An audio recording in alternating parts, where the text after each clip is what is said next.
Hi, my name is Barry Sterling Mitchell. I produce the Sterling Net Point Power Rankings, and this is Ben and Barry on football. And I am your co-host. My name is Ben Dickerson. I'm a fantasy geek and lover of everything football.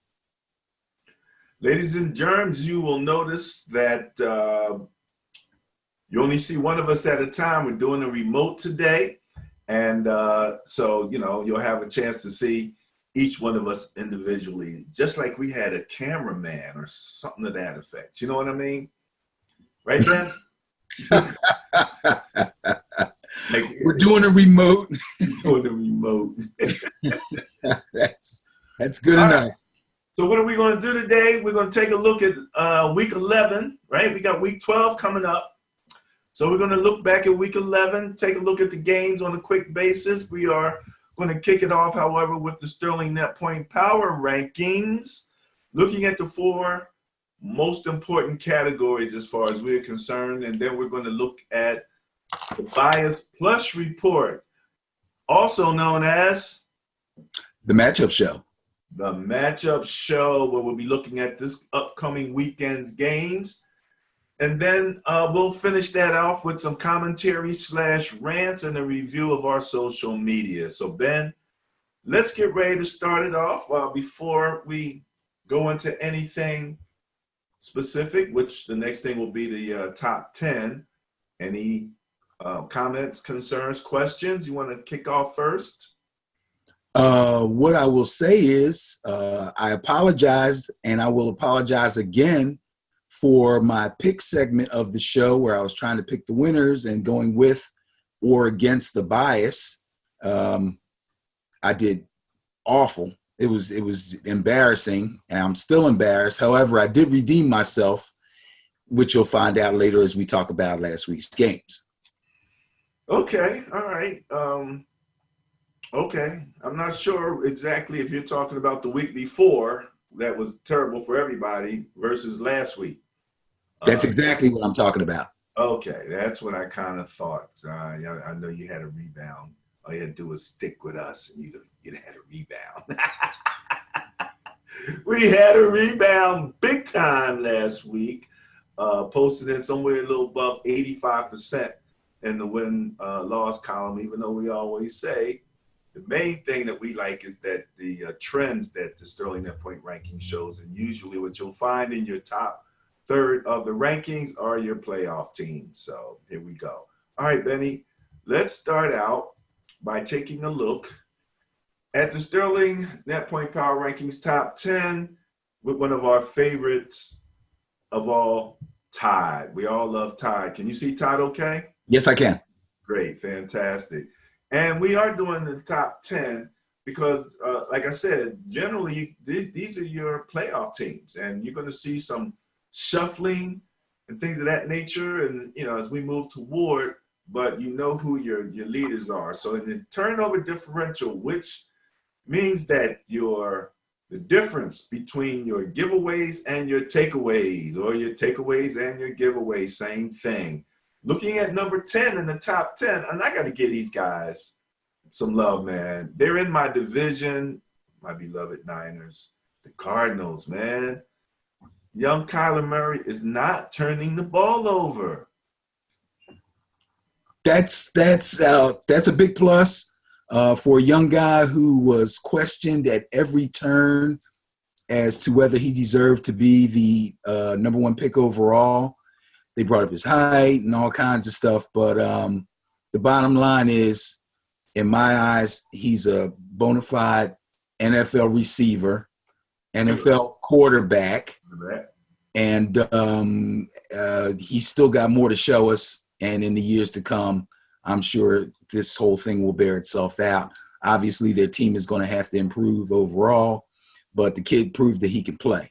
And the fact that he's taking care of the ball means that even though their defense isn't that great, whatever turnovers that they're able to get is coming up on the plus for them as a +4 because he's able to protect the ball. So absolutely, those two things work hand in hand. I'm so glad you mentioned plus because as with the net points, turnover differential, these are the two of our four categories for which there is both a range of minus and plus in those categories. Because again, if you're giving it away more than you're taking it away, you will have a minus in front of your number. We have a three-way tie for 9, 8, and 7 with the Titans, the 49ers, and the Chiefs tied at 5. And for some reason, I think all three of these teams are kind of tenuous in the turnover category. They're they're in the plus right now, but I don't know. I don't trust the turnovers for even my Niners here being in the +5. What do you think about the Chiefs turning the ball over, the Titans turning the ball over, or taking it away? Well, again, I would have to look back a little bit to see if these teams have basically been in the plus for most of the season. I venture to guess that they have. So if the defense is still doing its thing, getting takeaways, then you may have seen these teams turn the ball over offensively, and it still hasn't hurt them to the point where they've left the plus category. Well, that makes sense? That makes sense. That makes sense. Yes, we're still in the plus, all three of us. 6 and 5, Seahawks and Ravens tied. That's an interesting combo right there. Young man in his second year, Mr. Lamar Jackson, tearing the league up. Both potential MVP at quarterback, +6 in the turnover differential. So that's a good number. Yes. All right. For the Saints, that means that while Drew Brees was out, Teddy did a good job, keeping the turnovers down, very efficient with the ball. Drew Brees came back, actually looked a little, I'm not sure, looked almost like he took a step. Shaky's a good word in that first game back. Yeah, shaky's a good word. But they're still +8. Their defense is in the upper echelons. 3 Steelers, and I'm still throwing the skew at the Steelers for 5 in one game, and then 4 in the next 10 games out of 11. Did they only have 4 in the next 10 games? Seems like more than that. They had 5 against the Niners. That's correct. They had 5. Now, again, this is turnover differential.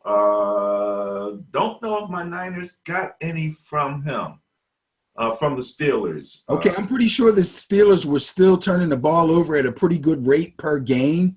It's just that they began to give a few away once the quarterback situation got a little murky. Oh, yeah, Mr. Right? So the numbers are going to even out. What's the back's name that came from Miami? Kenyon Drake. Kenyon Drake. D-back to the Steelers from Miami. Oh, I'm sorry. Minka Fitzpatrick. Exactly. Yeah. So that they have still been doing their thing defensively. It's just that the offense has given a few away. Rudolph has tossed up a few with his eyes closed there. But luckily for them, the defense was continuing to do their thing. We'll talk about that game against the Browns later, but that wasn't one of their shining moments. One of the scariest things about the Patriots, you can talk about their offense, we'll talk about that. You can talk about their defense, you can talk about that. Not many people are talking about that. That's the strongest turnover differential in the league. By far. Only double digits. Yeah, the only double digits, twice the number of number 2 and or number 3 who were tied. Patriots getting it done in the turnover arena. Well, we're talking about Tom Brady handling the ball on every snap on offense. Very efficient, as always. We're talking about backs that just do not fumble. Okay, so that's basically it. On top of the fact that their defense, especially their secondary, is pretty top-notch this year. Now, they have been prone to give up yards on the ground lately, but that's another story. Right now, their defense is still a threat to get interceptions, scoop up fumbles, sacks, whatever. All righty, that's Todd. Well, again, Todd's one of our favorites in the category because again, it's it means points. It means points. Next up, DPG, defensive points per game. You can't help again but go to the top right there because it's so closely tied to that turnover differential. I mean, if they keep taking the ball away from you, you're not going to score with it. Exactly. So they're number one. Number two, my beloved Niners in at 15.5. That defense getting it done. The Bills coming in third at 17. Bears right below them at 17.4. Then you've got your Vikings at 18. Your Ravens, Cowboys, Broncos. I'm so surprised they're in there. Titans and Rams all in the 19 plus number, going from 6 through 10. What do you think about these defenses? Well, the Patriots defense is bona fide. They're going to hold you down. You're not going to score a lot against them. Every once in a while they get in a shootout, but nothing like last year's Super Bowl. You won't see that against this particular defense. Niners, kind of the same deal. They will battle back and forth. The Seahawks game was pretty high scoring, but other than that, you're not going to see teams score a lot of points on them, win or lose. Same thing with the Bills. Win or lose, the games are going to be tight. They proved that against the Patriots. I think that game was like 16-10 or something. The poor Chicago Bears, their defense could probably be even better than it is if they didn't have so many struggles on offense and put their defense in bad positions. Vikings kind of had the same thing going on early in the season, but the offenses seemed to balance itself out. And the Ravens was kind of in the reverse. The offense was already kind of doing their thing. The defense was giving up some points. They had the one really bad game where they got scored on a lot. Other than that, they've been pretty efficient. Cowboys are pretty balanced offensively and defensively. They've been efficient. The Broncos, for as many problems as they've had on offense, are still somehow keeping scores down. The Titans have always been that way. The Rams should be better, and so on and so forth. So, yeah, there's your top 10 right there. That's the way I see it. Absolutely. Top 10 defensive points per game. We don't make these numbers up. We just share them with everybody. Right.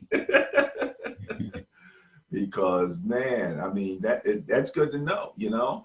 And when we talk about in the segment after the next segment, once we go to the Bias Plus report, you'll start to see how we utilize these numbers in the matchups that are coming up. Let's move on to the next one. Offense, they say offense sells tickets, defense wins championships. Everybody wants to see the Ravens right now. Yeah, they should be selling plenty of tickets. You know, it's almost, you know, and you know, it's funny, but I didn't think about this because me and you as football fans, you know, big time football fans, probably would want to make a trip to try to get the chance to see this guy in action so that we can tell our grandkids, I saw him. It's like Michael Vick, you know. Did you ever see Michael Vick live? No. Me neither. I missed him, you know. Like when he came here, you know, me being a Niner fan, I go to an Eagle game when the Niners are here. And the rest of the time, you know, I'm looking at the TV for my Niners. But I would like to see, and you know, Baltimore's not that far away. You know? It's true. Not that far away, man. Anyway, offensive, now, some changes. Patriots had been in the lead in terms of offense, in terms of gross number of points, but because of the buys, we went with averages. So this is points per game and the Ravens rule. at 31.1 points per game. My beloved Niners, believe it or not, are right there in second place at 29.5. The Patriots come in third at 28.7, right there next to the Cowboys at 28.6. Wait till we talk about that matchup. Right there. I mean, you're talking about two kindred spirits relative to scoring. The Chiefs, the what we consider the scoring machine, are right there in fifth place. Let me stop there for a minute and give you a chance to talk about the top five. Wow. Well, you expect the Chiefs to be in the top five, but not at number five. Yeah. But there they are. They've had their issues. They had to go a couple of games without Patrick Mahomes, but I believe they did pretty well with Matt Moore at the helm. It wasn't terrible. The Cowboys at 28.6 per game, I think that's actually pretty impressive. A lot of it is due to Dak, and we're going to talk about Dak at some point and his contract issues somewhere along the line, because every time he kind of stumbles, people go, oh, he's not worth it. And every time he shines, people go, wow, he's going to get paid. Patriots are the Patriots. But I tell you the truth, Tom Brady's been having some problems. They're not putting points up on the board as the schedule gets a little bit tougher. The big numbers are not there. They could be on the decline. I'll be interested to see where they are next week, having dropped from first to third already in 1 week. 49ers, I expect you guys to stay up there, 29.5. Again, very impressive. It's almost 30 points per game. Now, true, you had a couple normal games and then you had a couple high-scoring games, but regardless, 29.5 per game is very impressive. And the Ravens, oh boy, I don't know what to say. The only thing that scares me about the Ravens offense is their passing game. And people are going to immediately go, oh no, Lamar's throwing the ball well. Well, yeah, he is, to a bunch of tight ends. So the only scary thing about that Ravens offense is they need to get their wide receiver core kind of together. You know, Hollywood Brown's got to get healthy before the playoffs start. That's a must. That's a must. Man, interesting that you mentioned that. I just happened to pull a stat out for you. Okay. Ravens passing yards per game ranked 20th. Yeah, exactly. Now, you can say, okay, well, that's the way their offense is. It's ground-based, and there's nothing wrong with that. There's nothing wrong with that. As far as I'm concerned, you know, people always say defense wins championships, but I always remind folks, teams that win championships usually have a really good defense and a good running game. Okay? Teams that throw the ball a lot seldom win Super Bowls. To tell you the truth, it seldom happens. Teams that what? Say that one more time. Teams that win championships have a really good to great defense and a running game, a real running game. And they've got that. Yes. So they don't have to have Sterling, got you again, numbers for in the passing game. Okay. I mean, let's face it, these guys won a Super Bowl with Trent Dilfer. So, you know, he doesn't have to be a great passer. The thing is, he can throw the ball. Right now, he's throwing the ball when he needs to and when he wants to, and not because he has to.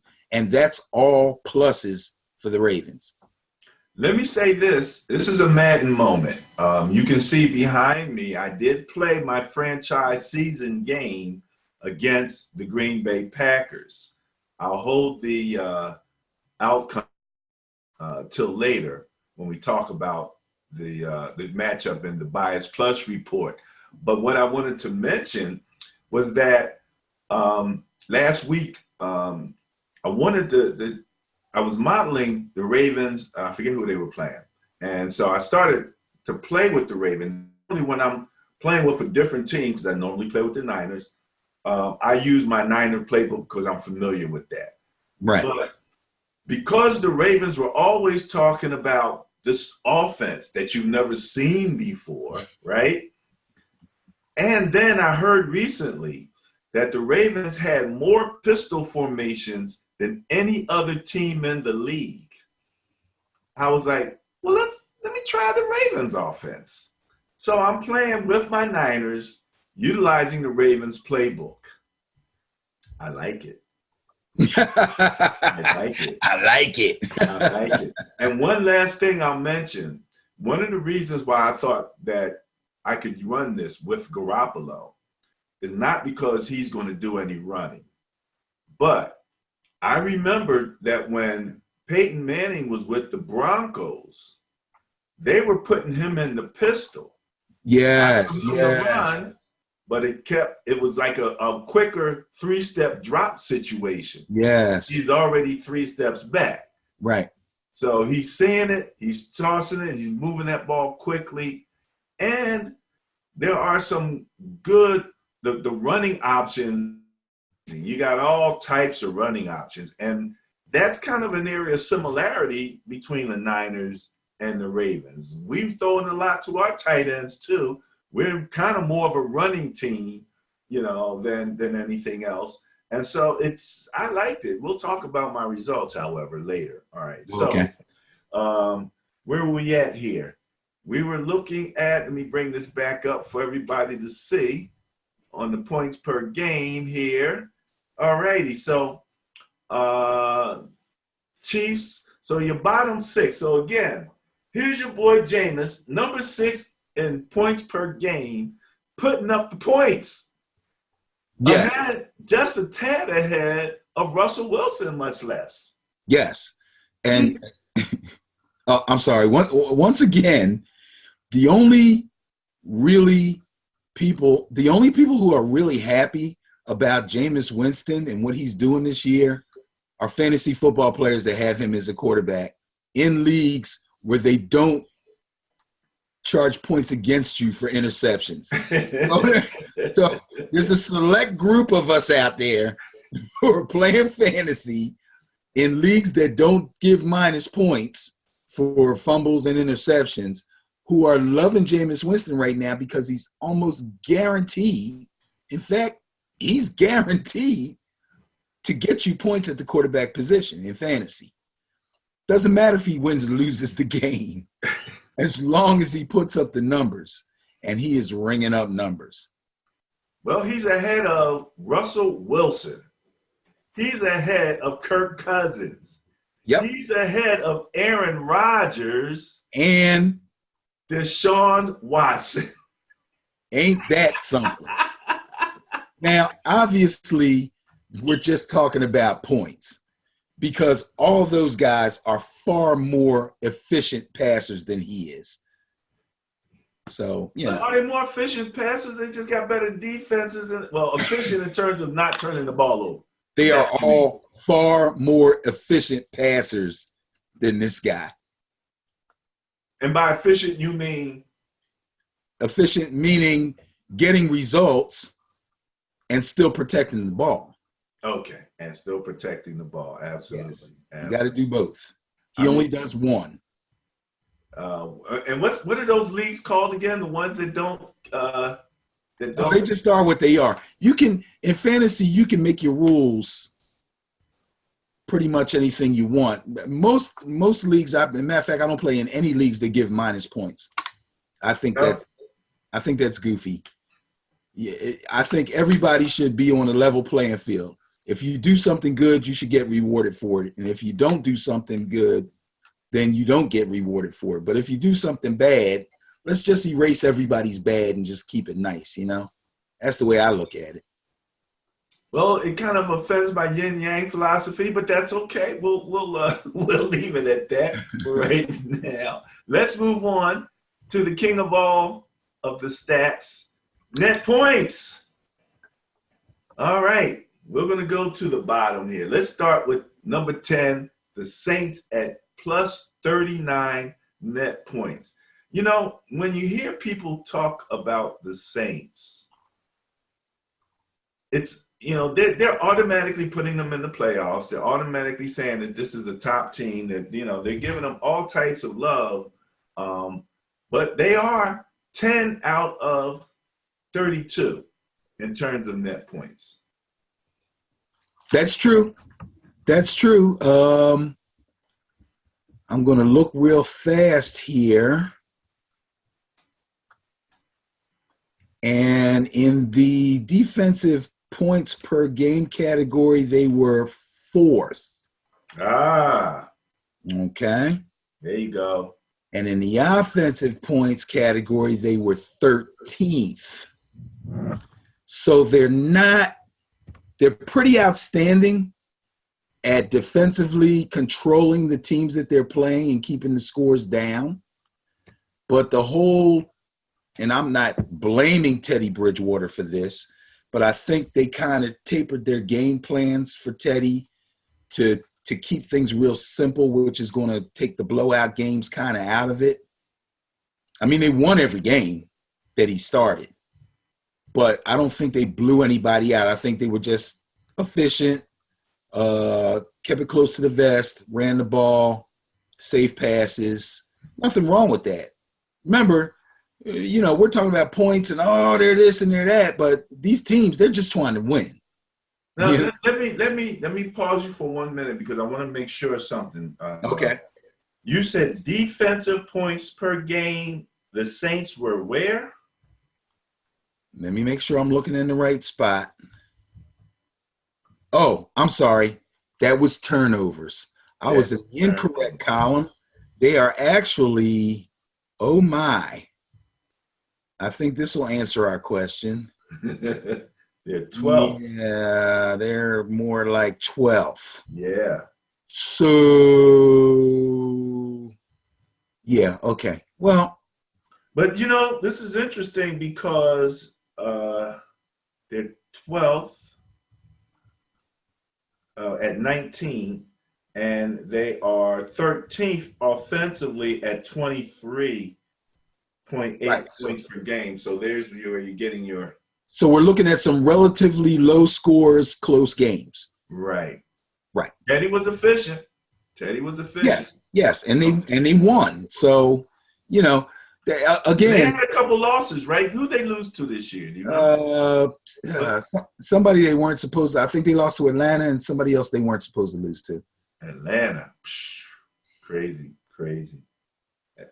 Okay, so Saints 10. We've got the 9, the Bills, Rams at 8, tied with the Packers at 7 for 45 plus 45 net points. Those are your 40 area net point grouping. Anything to say about those teams right now?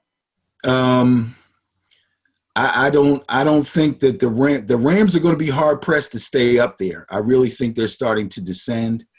I think that the Saints and the Seahawks we will see begin to ascend.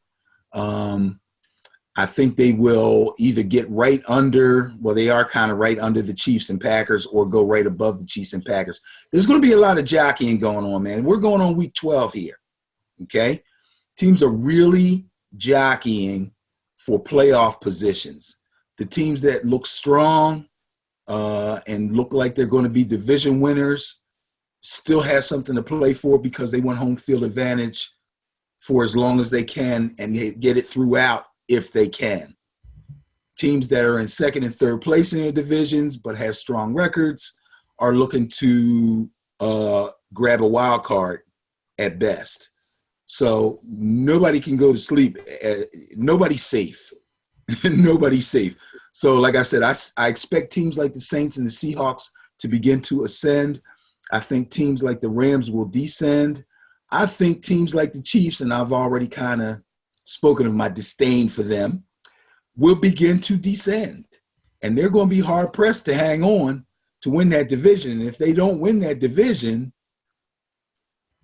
if they get a wild card and have to go on the road, now I'm getting too far ahead of myself talking about playoffs, but you kind of get the gist of what I'm saying, right?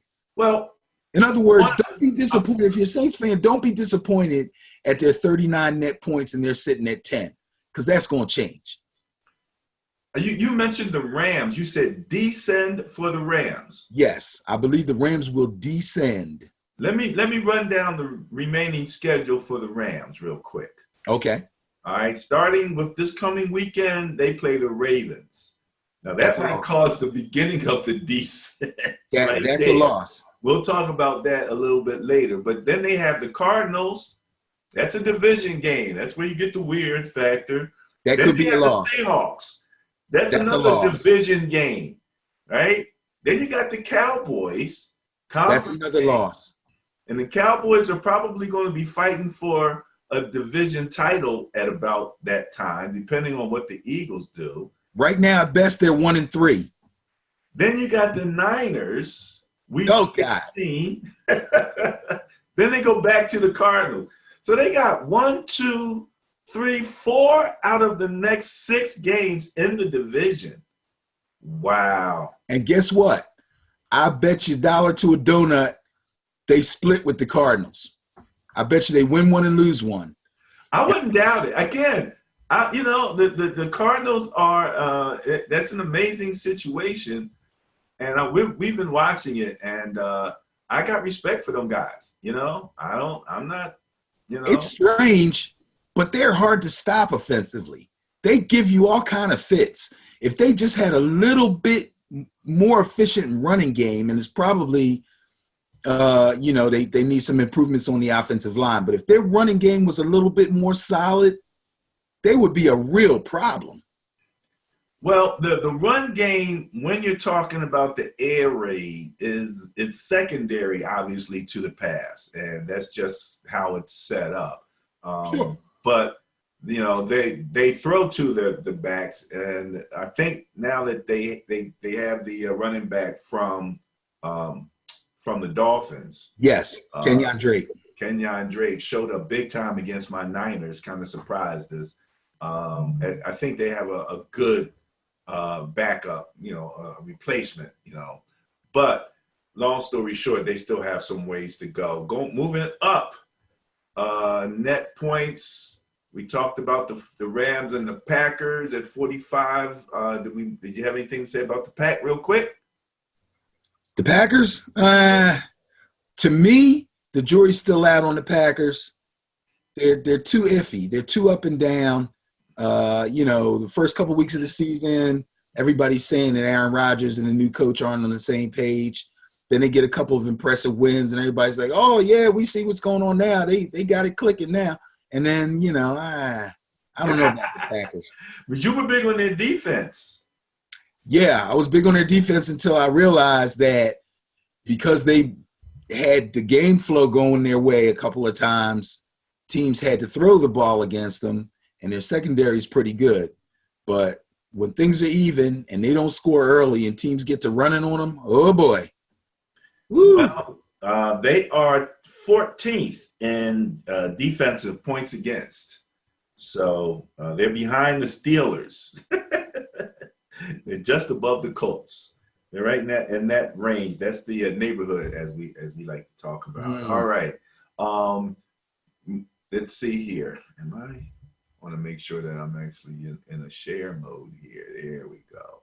So everybody can see what we're talking about. There we go. So we talked about the Packers. Chiefs at 52 in 6th place. Okay, that's about right. Vikings at 5th. So now we're into our top 5. Vikings 84. Cowboys at 89. So that's the last of the 2-digit. Now we start to get into big boy territory. Before we get to the big boys, Cowboys, Vikings, Chiefs. Any comments? I think the Cowboys and the Vikings are for real. I think the Chiefs are gonna. I think the wheels are a little wobbly. They haven't fallen off yet. Something about the Chiefs doesn't smell right to me. The Cowboys and the Vikings, either one of them could possibly catch somebody descending. But when you look at the Niners at 140 and then the Cowboys right under them at 89, Niners, Ravens, Patriots, it's going to be tough to overtake them in the net points. It's going to be tough. Yeah, it's going to be hard to pass them with 5 games left? Yeah, at best. I think they pretty much got the top 3 locked up in net points, unless they really have a couple stinkers.